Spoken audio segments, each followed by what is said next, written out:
dance out in the cold dark night. Screams echo loud, no wrong, no right. Rescue calls flash blood red sky. Spirits linger, waiting not to die. Ghosts on the line, they whisper and wail. Fingers reaching out, pale as they fail. Welcome to The Thin Line, the podcast for first responders and veterans. We are so glad that you are here and excited that you could join us. The Thin Line podcast is rated explicit and viewer listener discretion is advised. Here we are. Here we You are. guys, oh my gosh. Welcome to the Thin Line again. Yay. Heck yeah. I am so excited. I'm here with my co-host Colleen. And Colleen, I'm here with my family again. And I'm happy with that. As you know, guys, we've had Nick and Krissy on here in a past episode. And this episode, we're going to talk about how first responders respond to natural disasters, right, Colleen? Yeah. Like how you guys prepare and how you respond to these big catastrophic disasters. And you guys went through one of the largest ones. Yeah. Yeah. So we're Tell talking us- about, go ahead, Krissy. Kids. Sorry, my children have They're- decided they were going to turn feral for a minute, so Kids have They a way of always doing do that. that. And we're talking about responding to, you guys went through Katrina. Mhm. And so Jesse and I were talking about, she came up with this idea of talking to you guys about what it was like for first responders to prepare for something like that. And then your response to it. And I had a little bit of experience with that working for a different agency down in Texas. So what did you guys go through? I was working with a volunteer fire department at the time. We got a lot of rain right there in central Texas where we were at, and there's a low-lying river, and it completely flooded the interstate, flooded all the roads across town, washing cars away, and that was 350 miles inland. We would always train, and everybody would take it lightly because we're like, we're never going to get that bad to hit. And the first time that we got a little bit of water, everybody's tune changed quite a bit. But then a couple years later, when Katrina hit, we had all kind of dialed in, and we're taking the training pretty seriously because we knew that we were in a floodplain. We got a lot of people out of their homes, put them in little Zodiacs, and took them back up to where they were out of the floods. You'd be amazed how many people would take their little Honda Civic through 4 feet of water trying to cross over the streams and stuff, and they'd get washed downriver. And you'd get a call, they'd either be on top of their car, they'd be clinging to a tree, and you'd have to put a 3-person boat crew in danger to go down and get these people out of the floods. And a lot of the time it was just poor decisions on the citizens' parts that made it so hard, because it was usually a little bit older people, and they would be, well, I've lived here for 50 years, I'm not going to come off of my property. And then next thing you know, you're getting called to go and get them out of the living room. What area in Texas were you at? Right in central Texas, between Central. Austin and Waco. Austin and Yeah. Yeah. Yeah, it's nuts that it got so bad there. I mean, you kind of expect it right on the Gulf, right? But Austin's Yep. pretty far inland, and It is. yeah. But that's a lot of water, and what people don't understand in Texas, you have that caliche soil, that caliche, and so it's Yep. really tough, and the water doesn't penetrate it, and it just becomes a river instantly. Yep. Mhm. And So it's slippery, and it's yeah. nasty, and it's yeah. Yeah. It never comes out of anything. Yeah. So you're No. saying not to drive your car through water. It's Yeah. even up here in Idaho, we see a lot more of it than I'd think we would. And I'm not That is sure if it's overconfidence or if it's lack of knowledge or a combination, but right. it always just leads to trouble because several years ago we had pretty good flooding in Blackfoot. Oh And yeah. we were on the fire engine pulling people out of the plaza, pulling them out of the low roads. And so I think it's just human nature to think you can ford rivers. It's, Well, I mean, it's really hard to tell the depth of water. Oh, yeah. yeah. When you're driving through water, you can't tell how deep it is. You're like, oh, that's just a couple inches. You get in there and it's 2 feet. Yeah. And it doesn't take much to make a vehicle buoyant, believe it or Yeah. not. Or stuck Yeah. in mud. You're Hence stuck in the mud. experience. Well, I didn't. The wild and crazy Jesse. Yeah. So I was So, looking up some facts about Katrina just really fast. yeah. When this storm hit, it was a category 3 rating. And it brought like winds up to like between what they say 100 to 140 miles per hour, and it stretched like 400 miles. Yeah. So this was like, I feel like this hit, and I think you're right, Tommy, that I think people in first responder, at least as well as other people in the community, I think they're like, it's just a hurricane, right? But I don't think the magnitude really hit until everybody was literally up a shit creek in the paddle without a paddle. Yeah. Didn't Katrina, I want to say Katrina kind of stalled out too over New Orleans, that whole area, kind of Yeah. stalled there and Yeah. spun for quite a while and did a And tremendous that's amount of what led damage. to the levees breaking was Yeah. it sat there and so much water came so fast that they weren't able to pump it out. Yeah. And so the levees failed, and that's where all the flooding came in. Yeah. So when you're responding to something like that, I wasn't the first responder, right? We went in after the fact and we're dealing with hazmat because people don't understand underground gas tanks, diesel tanks pop right out of the ground when you have flooding like that. I We mean, were they become finding buoyant. floating caskets Yes. along some of the smaller roads that were closer to the cemeteries. It Yep. had just undercut down the side until the caskets had float away. Yeah. And then one of the things that's a real treat is dealing with all of the venomous things that are in the water. Oh yes. Oh, yeah. Water moccasins, right? Lots of water moccasins and copperheads and Firearms. everything. Yeah, and then you have the alligators and everything else are coming at you, and they're all mad because everything's been disrupted, and so they're really aggressive at that Yep. point. And it is not a treat. And when they tell you, and that's the thing that bothers me about hurricane response, right, is they give people a week notice to get out. Yep. They can see it building in the Gulf. It's like, okay, guys, the path shows that you're in the trajectory. Get out. And they won't get out. And then they put everybody in danger trying to help them out.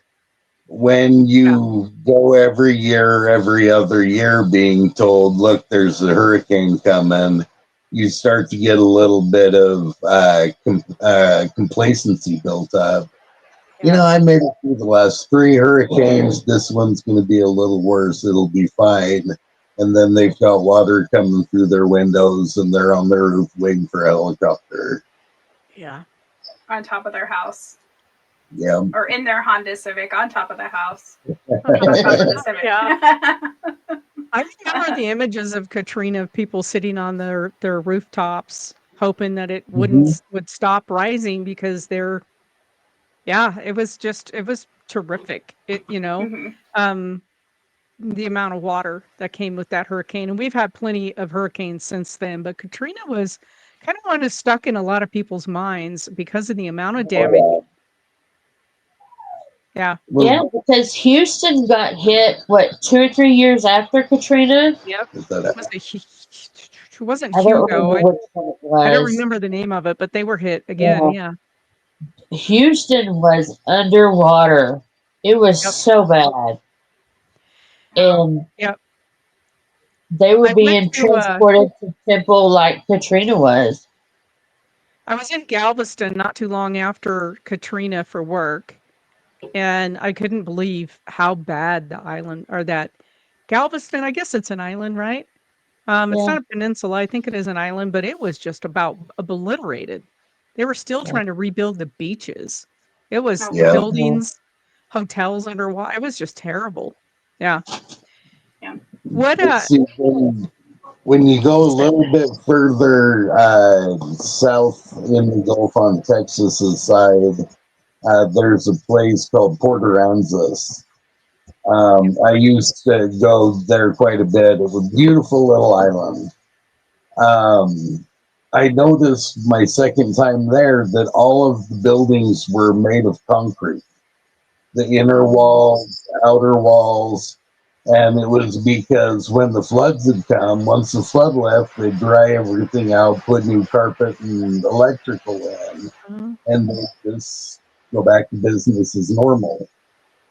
And it goes back to that kind of, are you going to stay and wait out the storm, or are you going to leave? Well, the two owners of this hotel, they had a third story kind of penthouse that they lived in. They waited out every storm that came through, and they'd been there for, I think, 40 years the last time that I'd been there. Wow. Sorry, Jesse, go ahead. Oh no, it's fine. I was just kind of thinking about like when you guys do the responses, how was the supply like for your guys is like on like paramedic and firefighter, like you have to like take care of all these people that are coming in. How did you guys get your supplies? When we were doing it with the fire department, when we would know a storm was coming in, depending on how big and bad the storm looked, the chief would either order supplies and build up kind of a surplus of them so we had them, or else he would get a hold of Texas's emergency management and request to access some of their stocks and supplies. A lot of times we'd get generators, fuel, MREs, bottled water, all from the emergency management side. That way we could set up, shelters where they could run lights and stuff inside. We kept not outrageous amounts of fuel, but enough to run a couple of shelters for a few days. Mm-hmm. But on the EMS side, we would get stuff from the hospital, and we were generally, it was the emergency room, the operating room, and the EMS agency that got the supplies as a priority. If it started getting down too low, they would stop doing elective surgeries, cutting back, trying to save stuff so that we could keep going out. But even when it was pretty ugly, we never really ran into a big supply shortage, just because. Kind of losing your audio a little Yeah. bit there. Yeah, there we Is go. that a little better? A little bit. Let me. Oh, there you go. That's good right That's a there. little better, yeah. Okay. Um, we were able to get supplies coming out of Waco and Dallas if San Antonio and Austin weren't able to send our supplies. So we never really ran into a major shortage. Oh, That's good. I can imagine. So, is most of your time spent then just retrieving people from flood? I was a medic with the fire department, so I was able to kind of work out of a triage station by our fire station where as people came in, if they needed evaluation or if they needed treatment until the EMS agency was able to get there, we had kind of a little field triage center set up, almost like a little mini clinic. Okay.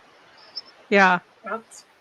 I was stationed in the big sports dome that we had in Belton, the Yeah. convention center, and busloads of Katrina refugees were coming through, and they would come through, um, get their vital signs checked, find out if they were diabetic, if they needed meds, um, just help them any way they could, and then we sent them back to the shelter part where they got them a cot and a blanket to lay down and gave them their space.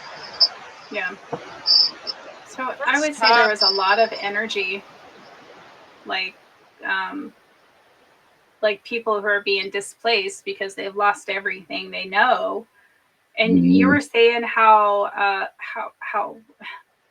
some attitudes, rightly so, right? Yeah, yeah. Angry or sad, lost everything. How did you guys deal with that? I mean, because you guys are also going through this tragic event. You guys Yeah. have to think about your family, but you have to put other people first. How did you guys handle that?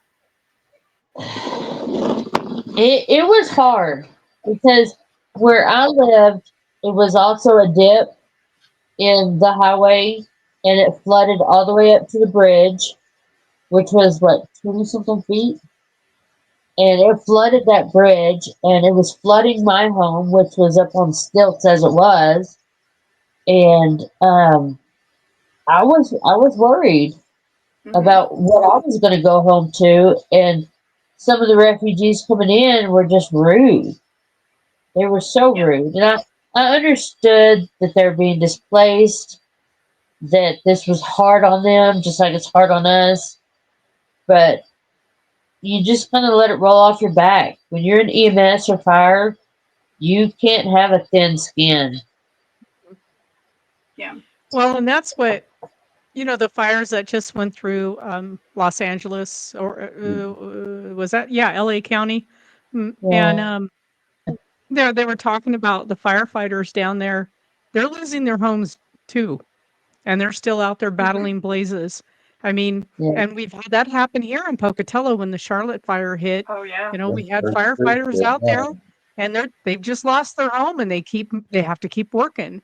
And I Mm-hmm. think yeah, probably in a sense that distracts you until it's over, and then it all comes crashing down. You experience it a little later than everybody else who's just lost their home is experiencing it in the shelter, you know, yeah, Yeah.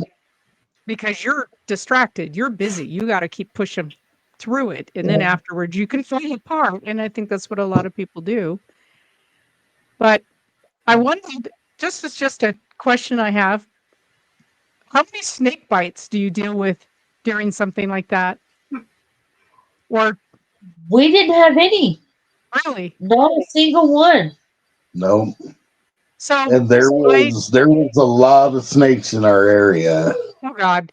My least I'm not favorite sure thing if they about just Texas went farther was the fact underground or oh, was the fact that I had to wear snake chaps to do my job. yeah. Oh my God.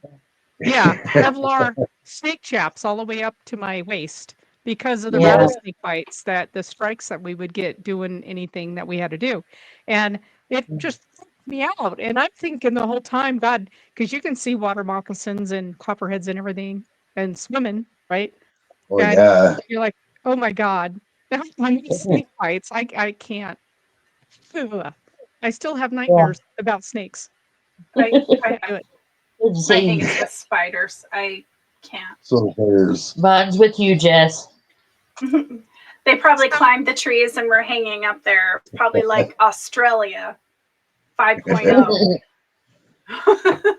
Yeah, Yeah. it's kind of bananas, and you don't think of a hurricane hitting inland that far. You really don't. But um, when you think about like the storms that we just had go through, it was last month, and I think it Carolinas, was in Tennessee and in Tennessee, northern, Kansas. Kentucky. Well, and they got all of that massive flooding from all of the rain events that they kept having and all the tornadoes and everything else. And oh my God, it was terrible. And that's just not even aside from what happened in North Carolina last year. yeah, And oh my gosh, the intensity of our storms that we get, and we've always had these major horrific storms, but sometimes they seem to be coming in waves, and people forget that the first responders they're affected. Yeah. oh yeah. Have a little bit of patience with them. Yeah. And Yeah. say after a little while, um, it wasn't uncommon for us to run for 48 to 60 hours during the initial rush, and then we'd start kind of rotating through the sleep shifts and everything. But it was astounding how many people could sleep so well when I mean, a big storm's there, and we'd go out on people at like 3 o'clock in the morning. Once again, they're hanging out the second story window. We're losing your audio again. I had a frog in my throat. Oh, okay. Sorry. Um, you'd pull up and they would be hanging out the second story window, or they would be on top of their roof. They're like, well, when I went to bed, there was no water in the house, and then I woke up and it's over my bed. I'm like, how did you sleep so good? I don't understand it.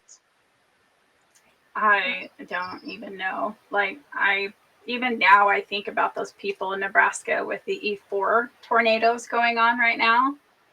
And I've been in a tornado, and it is like I don't know how to It's explain it, but terrifying. They're yeah. terrifying. And it's like you are face to face with your maker regardless. And I think that's even with like hurricanes. Like you are like, holy crap. And what's our human response? Flight or fight, basically, right? But I'm running because, for one, spiders are falling from the trees and snakes. So,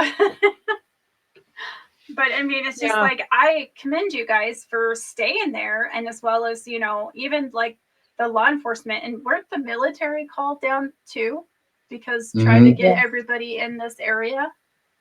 Yeah. So, yeah. Yeah, One of the things about it is you start getting, I think, even if you don't have like manic episodes, that after you've been up for so long, you start becoming manic, just through nature.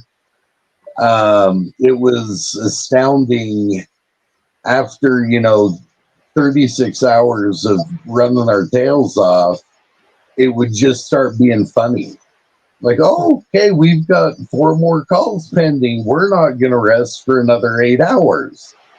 And, you're in the middle of misery with 2 or 3 other guys.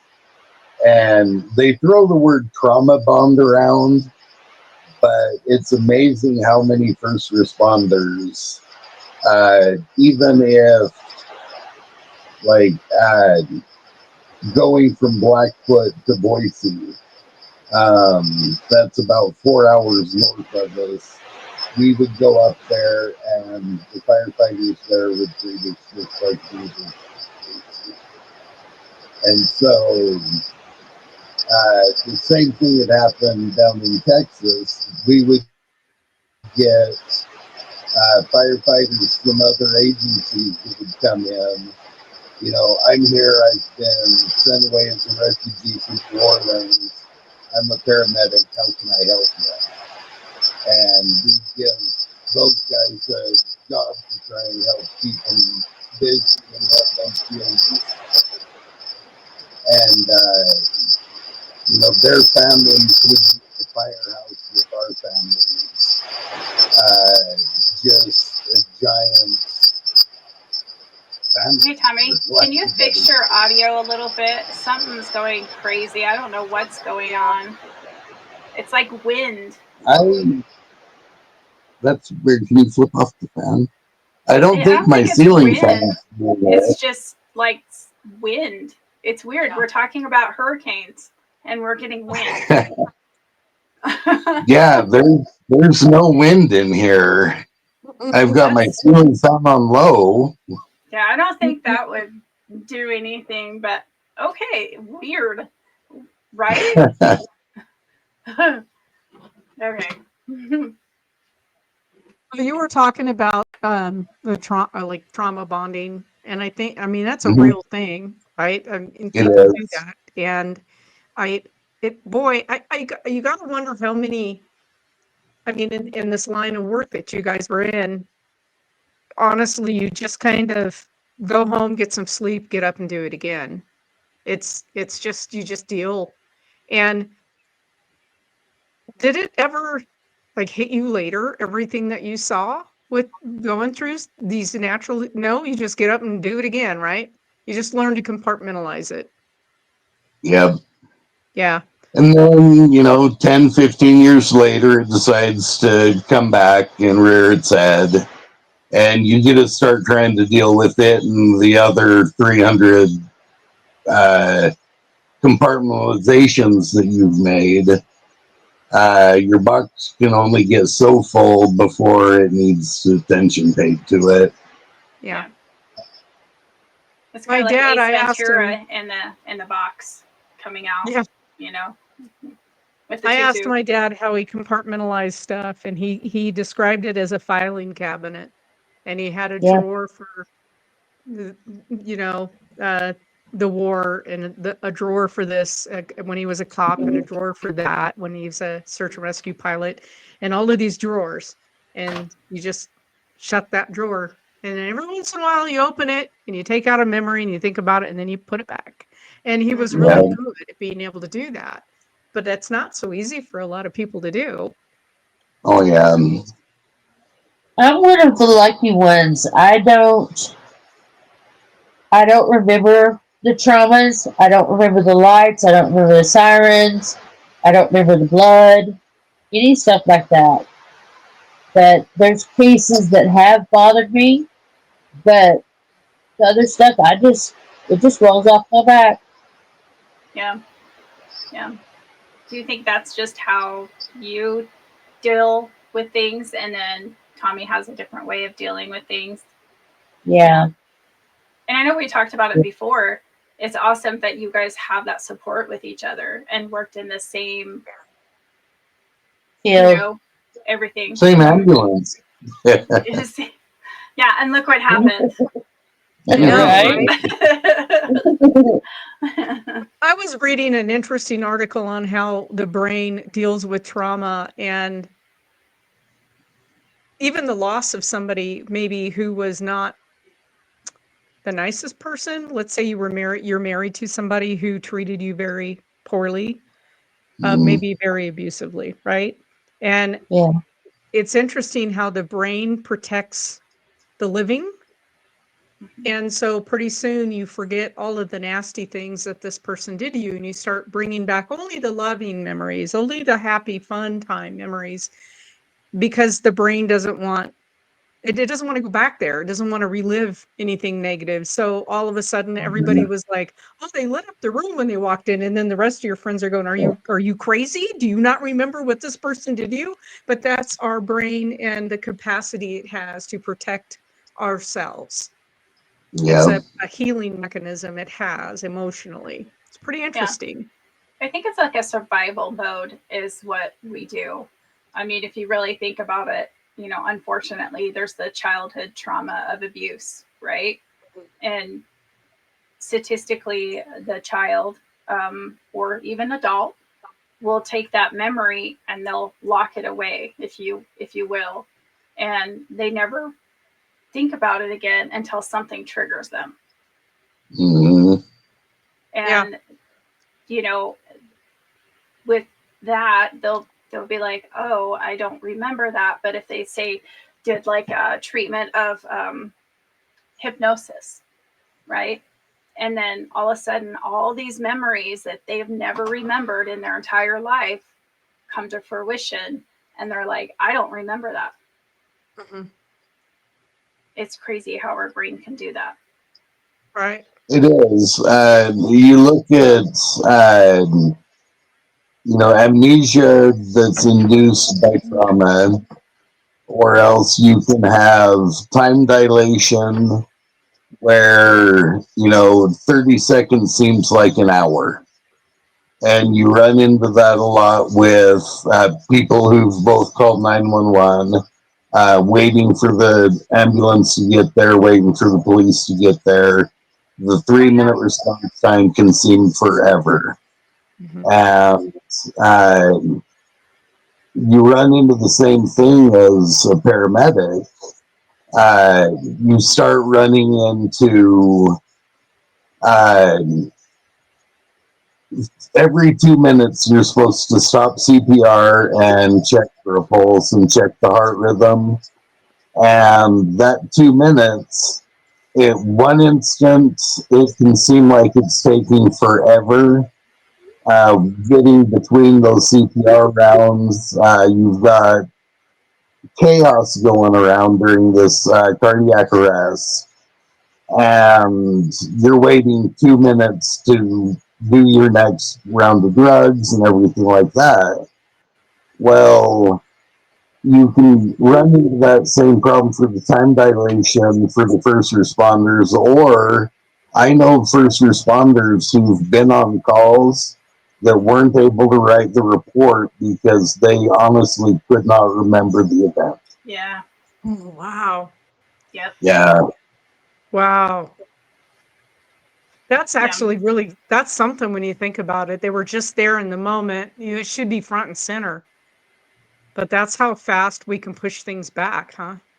Yeah. Well, that and so much stuff turns into muscle memory. You've ran through, they call them mega codes, where you go from one heart rhythm to another heart rhythm to another heart rhythm. And basically, every time they give the correct treatment, the rhythm will change and you'll have to give another treatment. The same thing happens during a real code. You'll be doing something, and if you're doing it right and the stars align and Justice said a prayer for you and everything works out good, then you might get a return of a pulse. And it's 3 o'clock in the morning and you're trying to do all this and you've got 4 firemen that you're lining out.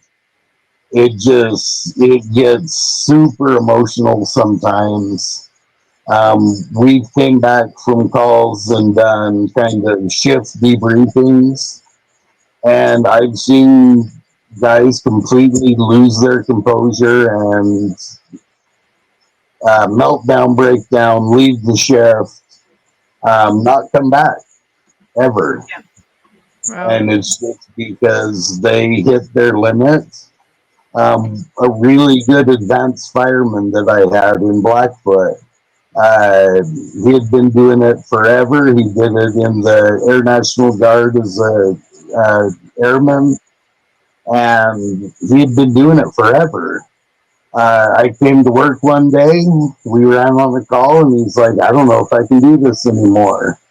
And then the next shift, we came back, and he was gone. He turned in his gear and moved to St. George. Oh wow. Wow. So, Well, I'm glad he recognized the burnout. oh yeah. Well, I You know? talked to him later, and he said that he was in a really bad place, and he was able to realize that, and was lucky enough that he still had options outside of the fire department. Yeah. It's a hard pill to swallow. It really is. Because that's all you know. And Yeah. when you finally come to that realization, like, you know, this is not for me anymore. I can't do it because, for one, I can't mentally, physically, and emotionally take it anymore. And for two, do you think that, and this is probably just a general comment and question, but do you think that it also could be that he wasn't getting the help that he needed to continue? I think so. Um, he had a very different background than I do. Mm-hmm. Very different home life, and I don't think that he got the support from his family that he probably could have used. Yeah. So, Yeah, that's a shame. You really do have to have a support network in any of these professions. You really do. Yeah. oh And yeah, friends, family, you got to have somebody yep, to debrief, every once in a while. Talking to your dog only does so much, or your horse, or your cat. You got to have, or I don't know. Your dog can talk pretty well. Just saying. but it's, you need to be able to talk about stuff and Yeah. to at least kind of data dump some of this stuff. But a lot of times spouses don't want to hear it because they can't process it. They're not. And you guys are lucky that you're in that same occupation. So you had each other, but man, there's a lot of spouses who you probably They can't don't talk get to it. them. Yeah, they don't get it. They don't understand. They don't want to hear it. Right. some of Yeah. them they can't. They can't hear the details or uh, the kind of ins and outs of the calls because they don't hear the medical part of it. All they hear is the gross part of it. Yeah. Mhm.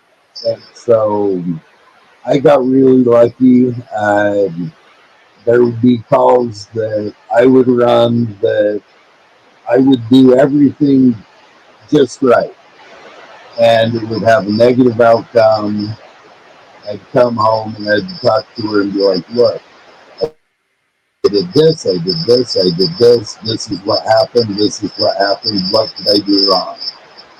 And she's like, "You didn't do anything wrong." We're losing Like, your I audio know, again, but Tommy.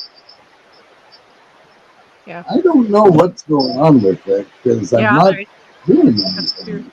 Yeah, It and just it's weird trails because I off once in a still while. hear the wind. I don't. You're still hearing the wind? But see, I hear Yes. the wind too. Yeah. So I'm like, Huh. what You hear is that? going on? Is that any better, Jesse? Yeah, it's good. I think it's the spirit of Katrina coming through. Yeah, it might be. Sorry, Tommy. Oh, it's okay.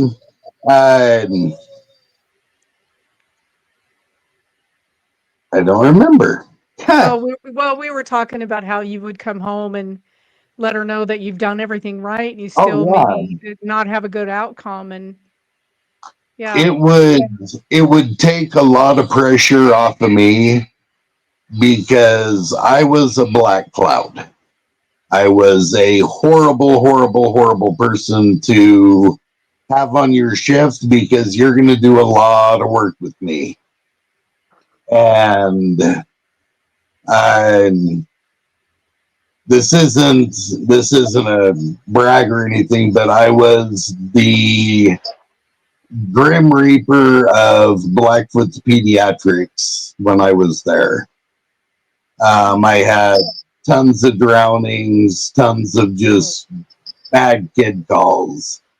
And it got to the point where when I would get toned out, the guys would like meet me at the ambulance and be like, "Good luck, man." Like, thanks. Oh, man. Yeah. So I have a box of memories from paper articles and stuff from my time that it's just another one of those boxes, like you said. You open it up once in a while, you look at a memory or two, you put it back away. And that's, you said your dad had a filing cabinet. I've got boxes with boxes inside. It's kind of like, let's make a deal inside there. Boy, that's tough. Especially, the kids, the calls with kids, that's got to be tough. So, getting back to Katrina, how long was the recovery that your area went through on that? Months. Months? Yeah, I would say About 3 or 4. Yeah, 4 or 5 months ish. Just due to flooding and cleaning up from all of the floods, and Yeah. were people in the shelters that long, or how does that work? No. They were sent to FEMA camps. Oh, Yeah. God, yes, that's right. Yeah. Yeah, the dreaded FEMA camps. Yeah. The only experience I have with anything like that personally was we went through, when I was a child, we went through an earthquake in Silmar, California, right on the edge of San Fernando, and it knocked down almost the entire city, I think. I mean, the hospital collapsed. It actually bounced off the cliff and went into the canyon. The hospital did. I mean, my dad was in the air almost immediately after the earthquake, flying and taking pictures of all the disaster. The freeways collapsed. It was just our school collapsed. I mean, it was just everything collapsed. All of the buildings, none of them were built for the magnitude of that earthquake. And everybody talks about more recent earthquakes, and it's like you have no idea how bad that earthquake was, because everything then was rebuilt with new earthquake standards, and they've gone through stronger earthquakes now, and the buildings survived. But we were evacuated because they thought the dam above our house was going to go.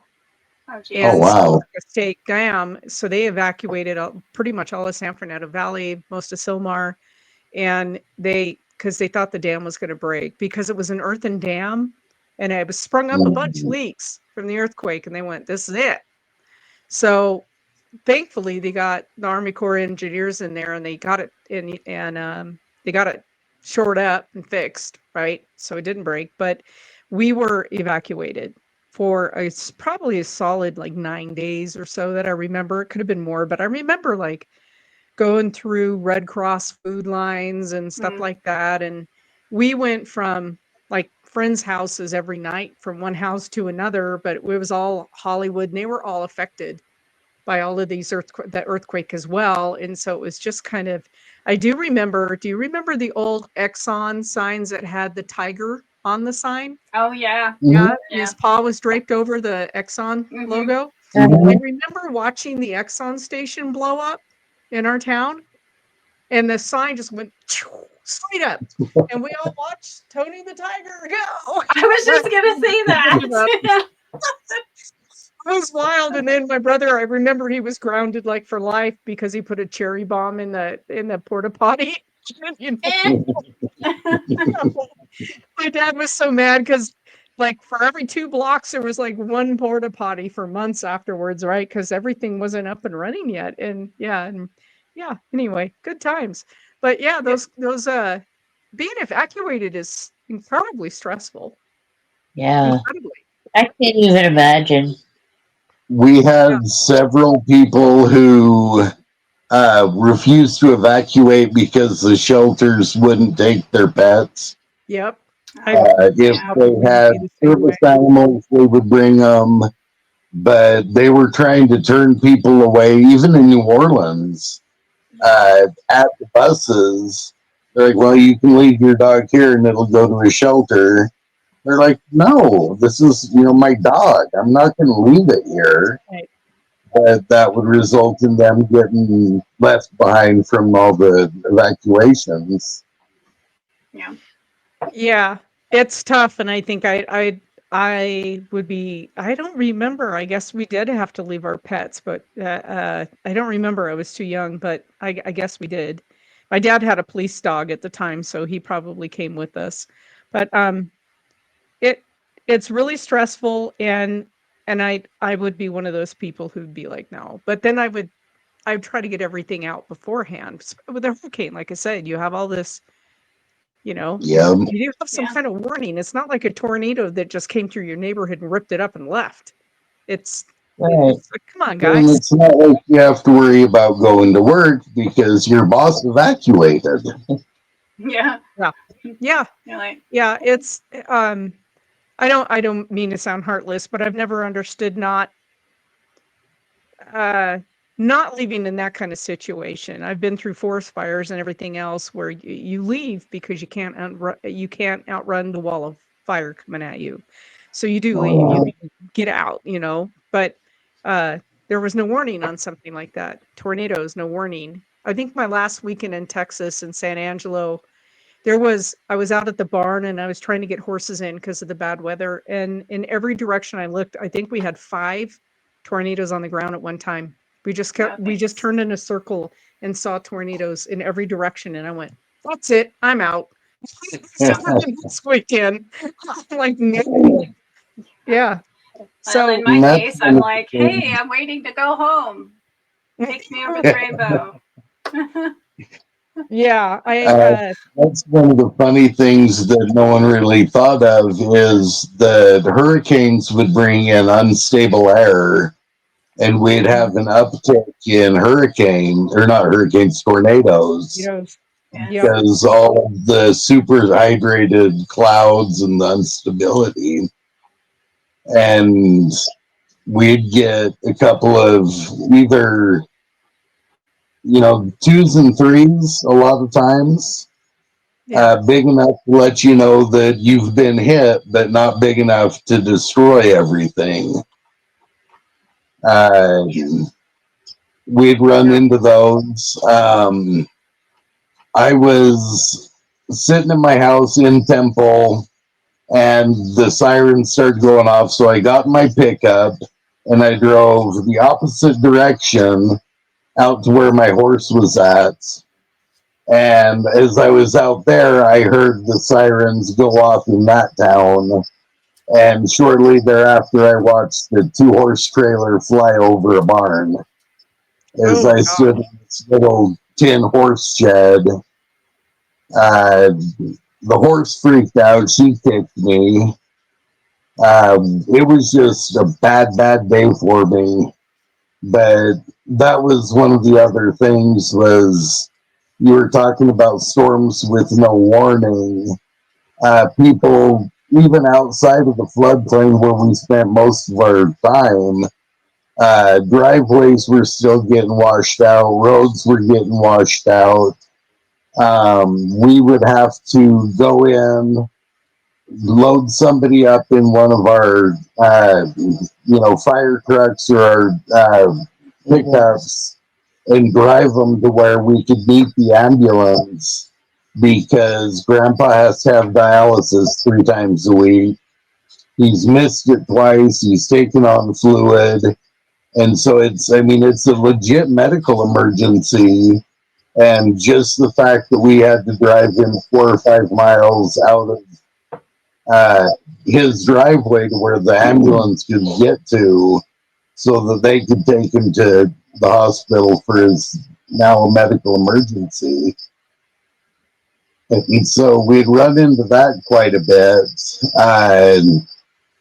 Together, she and I went on several calls way back up in the hills in Texas where I thought we were on like a side-by-side trail and we're in a full-size ambulance and we're trying to follow somebody up to where the house is, and It was interesting, but it was just because they lived so far up in there that their driveway had washed out. So we had to meet up with the local volunteer fire department, load them up, carry them out to where we could get them into a secondary vehicle to take them to the ambulance. Well, So it wasn't uncommon for us to have more than one natural disaster at a time. yeah. It's crazy, and you guys have been through it. I mean, you guys have been through it. You've seen everything, and it's nuts. So Yeah. we grew up Yes. with the go bag because we lived where we had a bike close to Tahoe where we moved after that earthquake. My dad's like, "That's it, we're out." We're So gonna then go we to the moved to where mountains. there's just yeah, we're way up in the mountains, but then it was raging forest fires every year. So we had a go bag, we had them packed, and they were always in the closet right next to the front door. So you just grabbed the go bag and you had a few changes of clothes and things that you needed, and you were gone. But like you said, a lot of times you forget your medicine and stuff like that because you can't leave Oh, it in the yeah. bag. You got to take it every day. So yeah. Yeah. And that was, I remember, a problem with Katrina. That was where it brought a lot of this to light was people lost all of their documents to document who they were. Yeah. So you need to bring a document to document who you are. Well, I lost it all in Katrina, so how am I supposed to tell you I am who I am? Yeah. Because Not it's my all problem. gone. Yeah, Yeah. well, it was a huge problem for a lot of people because they couldn't get back into their checking account. They couldn't, Mhm. they no longer had their social security. They didn't have their driver's license. They didn't have anything on them. They'd lost literally everything. Yeah. And that's why now I keep stuff in the cloud so that if I can go to a computer somewhere in the world and I can download some of these documents, Yeah. that you need to prove who you are. It's just craziness.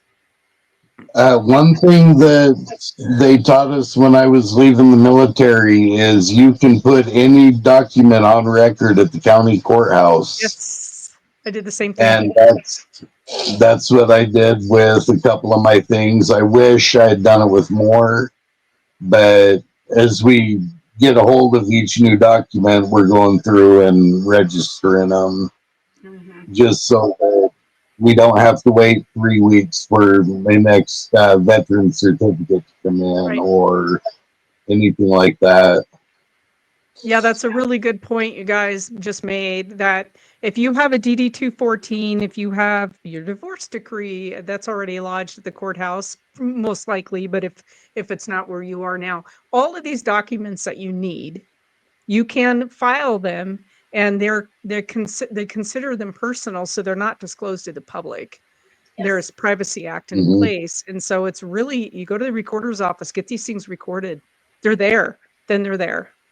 And Yeah. assuming that they don't lose their system. Yeah. So that's a whole As other long thing. So as long as the pirates don't take it hostage again like they did a couple years ago. right. Mhm. Yeah. So Gosh, interesting you enough, guys, just a couple things before we leave, I wanted to say. So Hurricane Katrina for New Orleans, in 1,800 or more people lost their lives on a lot of this, people. and I'm sure a lot more that was probably undocumented because unfortunately they did have a lot of homeless population as well. Yeah. And so I'm sure that there was a lot that was lost there. And just my own personal experience, I got to visit New Orleans when it was like 2014, and this is well after the Katrina. And they have the old VA hospital down there, and you can actually see where the water was. Yep. And Oh, it wow. brings to light like how serious this hurricane was. It was, what's fascinating too is the French Quarter didn't flood. New Orleans flooded, but the French Quarter stayed dry Right? because of the way they built the French Quarter. And it's on a little bit of a mound there. Because when I was down there, it was after Katrina too. And I was like, so how badly did you guys flood? And they like, we didn't. But then, yeah, you go over by the cemetery and where Tulane. Marie Laveau's at, Is and it that's where Tulane the Hospital? yes, Yeah. Mhm. Yeah. yeah, I think it was the old VA hospital. It's the Yes. water line was, what was that, like 3 stories or something, or two? Yeah. 3 and 2? I mean, it it was terrible. yeah, Yeah, and also very haunted. So very haunted, very haunted. so Yeah. I bet. Yeah. You guys, thank you so much for coming back. And I'm sorry we had audio welcome. issues. But yeah, it was awesome. This was Yes. fascinating conversation. I enjoyed it very much. Yeah. Thank So you. be Thank you. nice. We enjoyed being here. Yeah. So be nice to your first responders. They are also going through stuff just as much as you are. So let's all work together and be friendly. So Thank you, and we'll see you guys next week. All righty. You guys hang on the line here.